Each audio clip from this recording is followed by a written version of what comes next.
내가 또 눈을 들어 본즉 내 병거가 두 산 사이에서 나오는데 그 산은 구리 산이더라. 첫째 병거는 붉은 말들이, 둘째 병거는 검은 말들이, 셋째 병거는 흰 말들이, 넷째 병거는 어롱지고 건장한 말들이 매었는지라. 내가 내게 말하는 천사에게 물어 이르되 내 주여 이것들이 무엇이니이까 하니 천사가 대답하여 이르되 이는 하늘의 내 바람인데 온 세상에 주 앞에 서 있다가 나가는 것이라 하더라. 검은 말은 북쪽 땅으로 나가고 흰 말은 그 뒤를 따르고 어룽진 말은 남쪽 땅으로 나가고 건장한 말은 나가서 땅에 두루 다니고자 하니 그가 이르되 너희는 여기서 나가서 땅에 두루 다니라 하매 곧 땅에 두루 다니더라. 그가 내게 외쳐 말하여 이르되 북쪽으로 나간 자들이 북쪽에서 내 영을 쉬게 하였느니라 하더라. 여호와의 말씀이 내게 임하여 이르시되 사로잡힌 자 가운데 바벨론에서부터 돌아온 헬데와 도비야와 여디야가 스바냐의 아들 요시야의 집에 들어갔나니 너는 이날에 그 집에 들어가서 그들에게서 받되 은과 금을 받아 면류관을 만들어 여호사닥의 아들 대제사장 여호수아의 머리에 씌우고 말하여 이르기를 만군의 여호와께서 이같이 말씀하시되 보라 싹이라 이름하는 사람이 자기 곳에서 돋아나서 여호와의 전을 건축하리라. 그가 여호와의 전을 건축하고 영광도 얻고 그 자리에 앉아서 다스릴 것이요 또 제사장이 자기 자리에 있으리니 이 둘 사이에 평화의 의논이 있으리라 하셨다 하고 그 면류관은 헬렘과 도비야와 여디야와 스바냐의 아들 헨을 기념하기 위하여 여호와의 전 안에 두라 하시니라. 먼데 사람들이 와서 여호와의 전을 건축하리니 만군의 여호와께서 나를 너희에게 보내신 줄을 너희가 알리라. 너희가 만일 너희의 하나님 여호와의 말씀을 들을진대 이같이 되리라. 우리들은 살아가면서 자기 평안, 자기 안위에만 집중할 때가 많습니다. 거의 모든 사람들이 다 그렇죠. 항상 자기에 대해서 기준을 삼고 득실을 따집니다. 하지만 하나님께서는 우리 성도들이 자기만 위해서 살지 않고 하나님의 더 큰 뜻을, 큰 계획을 바라볼 수 있게 되기를 바라고 계세요. 그래서 오늘 이 본문을 통해서 우리가 하나님의 더 큰 뜻이 있다라는 것을 우리가 발견하고 그것을 우리가 바라보면서 살아갈 수 있으면 좋겠습니다. 먼저 1절부터 8절을 보면 하나님의 통치가 모든 곳에 다 미친다라는 것을 얘기하고 있어요. 하나님의 큰 통치를 얘기하는 거예요. 성도라고 이름하면서 하나님이 역사하시고 다스리는 이 영역을 아주 요만큼만 좁게만 생각하는 경우들이 많이 있어요. 우리 성도들 가운데. 그래서 내가 예배할 때만, 기도할 때만, 예배당에 와 있을 때만 그렇게 말은 안 하지만 나도 모르게 생활이 그렇게 돼 있는 경우들이 있어요. 하나님의 영역, 교회 왔을 때만 이렇게. 일상의 영역 속에서는 하나님 모르는 사람들하고 똑같이 살아가고 있을 때가 참 많이 있어요. 저도 한 번씩 깜짝깜짝 놀래요. 이게 뭐지? 이럴 때가 있어요. 목사가 이러면 이거는 아닌데? 저도 놀라요. 그러면 이제 또 그날 저녁에 기도하는 시간에는 와가지고 빌어야죠. 하나님 앞에 싹싹 잘못했다고. 이럴 때가 많아요. 우리도 모르게. 오늘 스가랴의 환상에서 말이 나오고 내 병거가 나오고 그들이 온 땅을 두루 다니면서 하나님의 통치가 온 땅 구석구석 미친다라는 것을 우리에게 환상으로 보여주고 있는 거예요. 여러분, 하나님의 통치는요, 모든 나라, 모든 영역, 모든 상황에 다 미칩니다. 내가 예배 드릴 때만, 기도할 때만, 교회 나와 있을 때만 그런 거 아니에요. 그런데 우리는 이 사실을 깜빡깜빡 잊고 살아갈 때가 참 많이 있는 것 같아요. 하나님과 상관없는 영역, 그런 거는 없습니다. 이것을 우리가 잊지 않고 딱 마음에 품고 있을 때 우리 신앙생활이 바르게 자리 잡아가는 거예요. 그리고 우리 계속 스가랴서 읽어오면서도 나오지만 하나님의 심판이 반드시 속히 요한계시록도 그렇고 스가랴서도 그렇고 이루어진다. 이 심판을 잊지 않고 기억해야 우리가 정신 바짝 차릴 수 있다는 거예요. 세상에 미혹되지 않고. 여러분, 세상 방식대로 살아야 내가 평안하다 이런 유혹에 빠지면 안 됩니다. 하나님은 이 스가랴서 앞서도 수차례 열방의 심판을 선포하셨어요. 그리고 오늘날에 와서도 누차 마지막 날에 대해서 경고하고 계세요.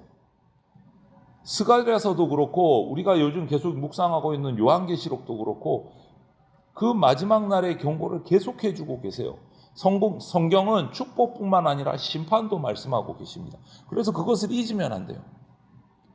하나님의 이 큰 역사가 계속 이루어져 가고 주님 다시 오셔서 완성시킬 때까지 이루어져 갑니다. 하나님의 구속의 역사가 완성돼 가고 있어요. 그렇기 때문에 우리 한 사람 한 사람의 삶도 하나님의 그 역사 가운데, 주권 가운데 다 포함되어 있습니다.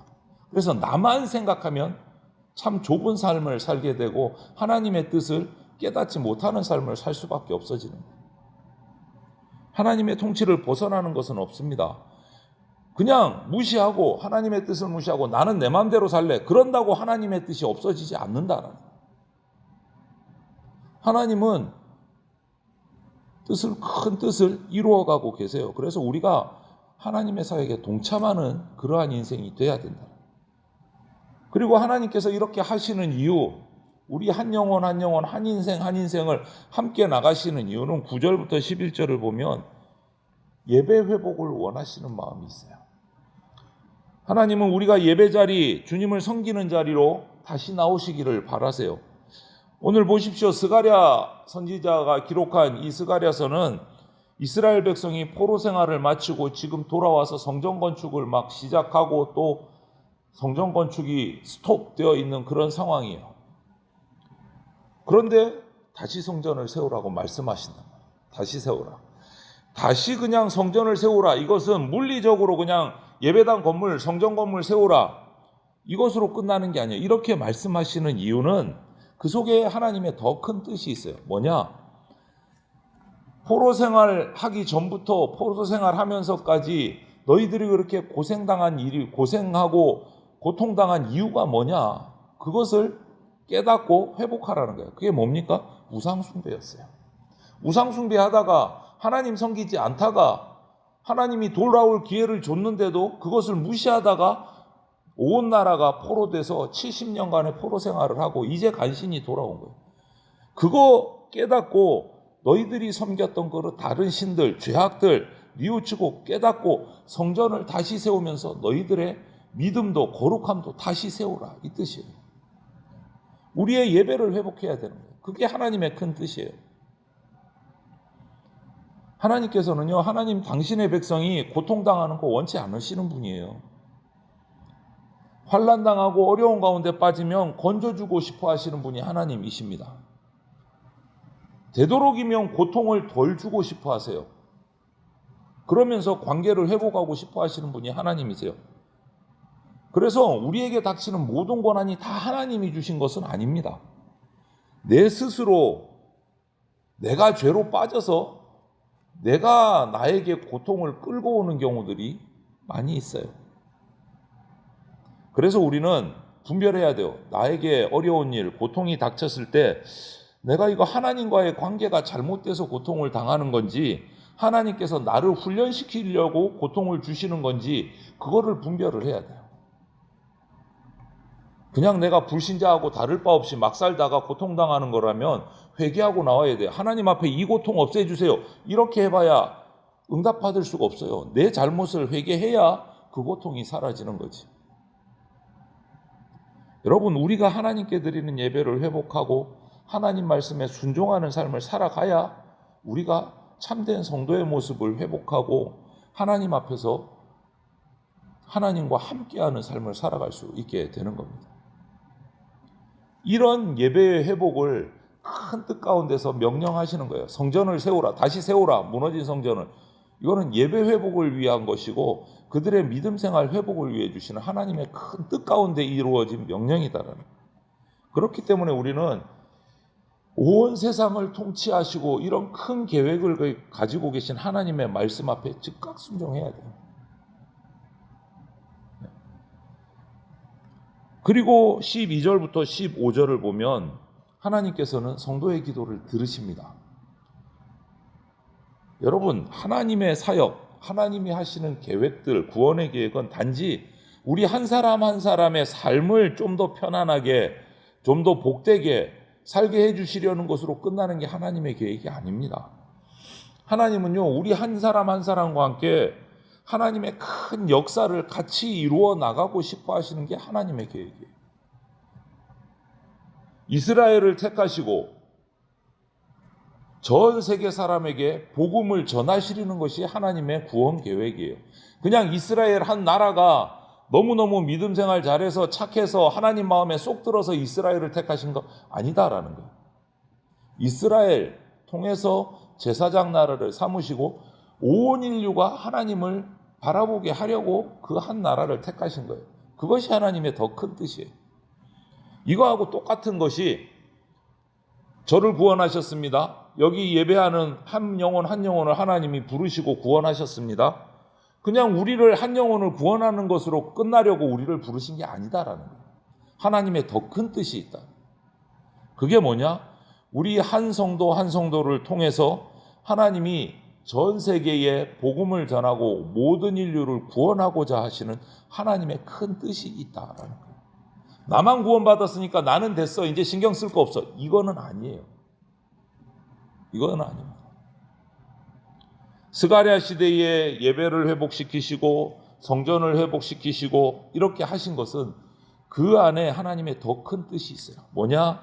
예수 그리스도를 통해서 진짜 회복이 일어나야 된다라는 뜻이에요. 우리가 경험하는 하나님의 은혜는 그냥 내가 은혜 받은 것으로 끝나는 게 아니고 더 큰 뜻이 있다. 그게 뭐냐? 우리가 받은 은혜가 더 크게 퍼져서 하나님의 나라가 이루어진다. 하나님의 나라. 우리가 하나님이 주시는 환난을 받을 때, 그리고 내가 잘못해서 고난을 받을 때, 이런 것들이 계속 반복되는 삶을 우리가 살아갑니다. 그 삶 가운데서 우리는 하나님의 손길을 경험하고 하나님의 더 큰 뜻을 깨닫는 믿음의 이 시선을 넓혀 가야 됩니다. 우리 성도 한 사람 한 사람의 삶을 통해서 복음이 더 힘차게 전해지고 예수님께서 다스리시는 하나님 나라가 완성되어 가는 겁니다. 나만 생각하면 미약하고 나 하나 뭐 한다고 뭐 될까? 이런 생각이 들지 모르겠지만 그런 믿음의 성도들이 한 영혼 한 영혼 한 영혼 다 자리를 잡을 때 하나님의 큰 뜻과 계획이 하나님의 나라가 이루어져 간다. 오늘 스가랴서를 통해서 주시는 예언들, 이 모든 예언의 말씀은 그냥 저절로 이루어지는 게 아닙니다. 그 예언을 믿고 순종하는 성도들의 수고가 합해져서 이루어져 가는 겁니다. 그래서 하나님이 우리를 통해서 큰 뜻을 이루어 가시도록 말씀에 순종합시다. 내가 그 하나님의 뜻을 이루어 가는데 동참하는 도구로 쓰임받는 것이 가장 행복하고 복된 겁니다. 하나님의 사역을 방해하는 영혼이 되면 안 되잖아요. 그래서 오늘 하루도 하나님, 하나님의 뜻이 무엇입니까? 나를 통해서 어떤 일을 이루려고 하십니까? 내가 그 뜻을 잘 분별하고 깨닫고 하나님의 큰 뜻을 이루는데 내가 쓰임받는 인생 되게 해 주시옵소서 라고 기도하면서 하나님의 큰 구원 역사에 동참하는 주의 일꾼들이 다 되시기를 주님의 이름으로 축원을 드립니다. 아멘.